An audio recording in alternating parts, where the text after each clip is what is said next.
This right here is the moment that they've been training for. What an absolute joke.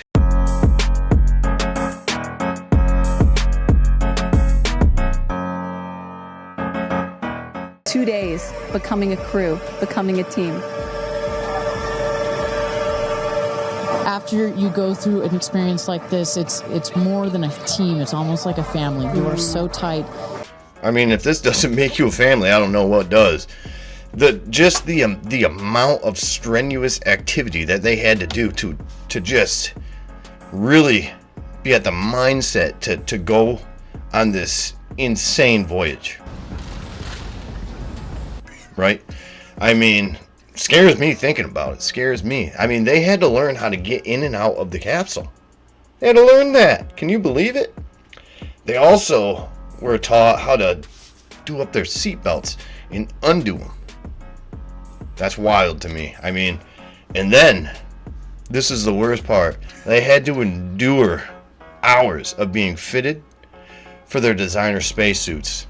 I tell you what, you give me that or hell, I'm choosing hell every time. I mean, I thought the astronauts that were stuck up in space for 286 days had it hard, but I mean, these women just, I mean, I'd shake it in my shoes thinking about it. They had to go up into touch the crest of space and then come right back down. They were gone for like 11 minutes. I can't fathom it. I mean, look at the admiration that these women had when they got back to our planet. The ground. Let me just appreciate the ground for just a second.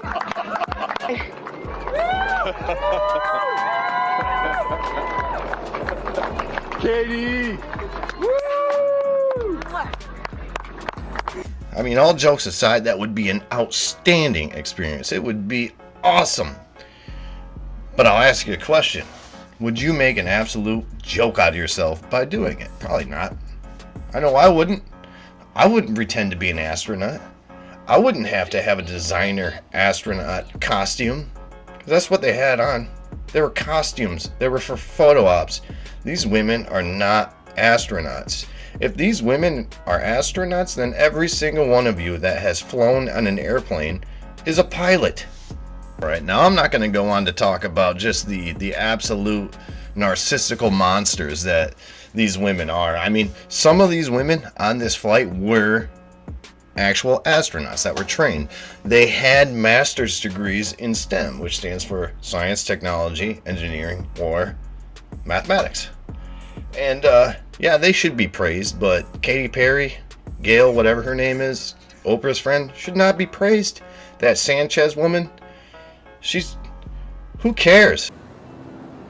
My father once told me. Nobody cares. She's a reporter. No one cares. Talk about the women that actually know what they're doing here, know how the rocket works, know how many planets are in the solar system. Talk about Sunita Williams and Butch Wilmore, the people that were stuck out in space for 286 days. The only reason they don't want to talk about them is because Elon Musk had something to do with getting them back from space. What an absolute joke the mainstream media is by just and you're going to hear about these women for the next week or two. It's going to be nonstop interview over interview over interview. They're calling them heroes. They're calling them astronauts. They're not astronauts, and no one should call them astronauts. All right, and we're going to switch the topic here because I was getting a little TO'd, and for those of you who do not know what TO'd means, it stands for ticked off. You can use that. A little hot tip for you. A little hot tip. Yeah, because I didn't really feel like talking about that kid that got released on bond, $250,000 bond. He's released to his home. He's got an ankle monitor. I didn't feel like talking about that, but that did happen. But we're gonna switch gears over to Michigan Man. So Michigan Man was charged with selling counterfeit airbags. His name was Dinas Camarilleja. That's not his last name, but that's the best I can do with it. He's the first person charged by Michigan's newly expanded auto fraud task force. Interesting.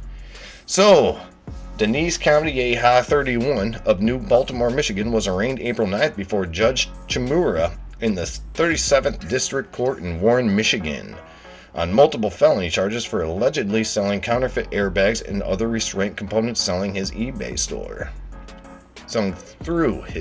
store.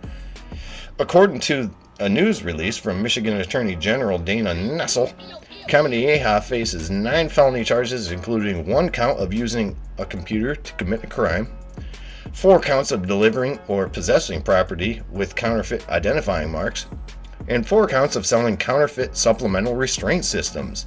The charges carry penalties ranging from 4 to 7 years in prison. And I do have his mugshot. Pow! Alright.